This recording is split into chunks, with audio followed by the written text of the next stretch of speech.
যোৱাকালিৰ পৰা খেলখন ষ্টাৰ্ট হৈছে শিৱসাগৰত। খেলখন আয়োজন কৰিছে ৰয়েলছ ক্ৰিকেট ক্লাব। তাত 6টা দলে অংশগ্ৰহণ কৰিছে। তাৰে তেজপুৰ হ'ল, গুৱাহাটী হ'ল, গোৱালপাৰা, শিৱসাগৰ 2টা টিম আৰু এটা হ'ল নগাঁও টিম। খেলখন 14 তাৰিখে ফাইনেল আছে। যোন দুজন টিমে ফাইনেলত মানে যোনে টপাৰ হ'ব গ্ৰুপত সিহঁতি ফাইনেল খেলিব। আৰু খেলখন আণ্ডাৰ 14 কেটেগৰী হৈছে।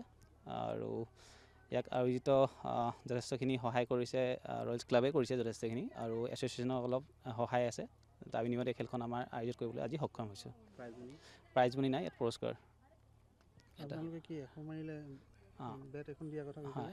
এটা ইয়াত আমি সিদ্ধান্ত লৈছোঁ যে যোন ল'ৰাই ইয়াত ভাল প্ৰদৰ্শন কৰিব, যোনে চেঞ্চুৰী মাৰিব, তাক এখন বেট পুৰস্কাৰ হিচাপে দিয়া হ'ব।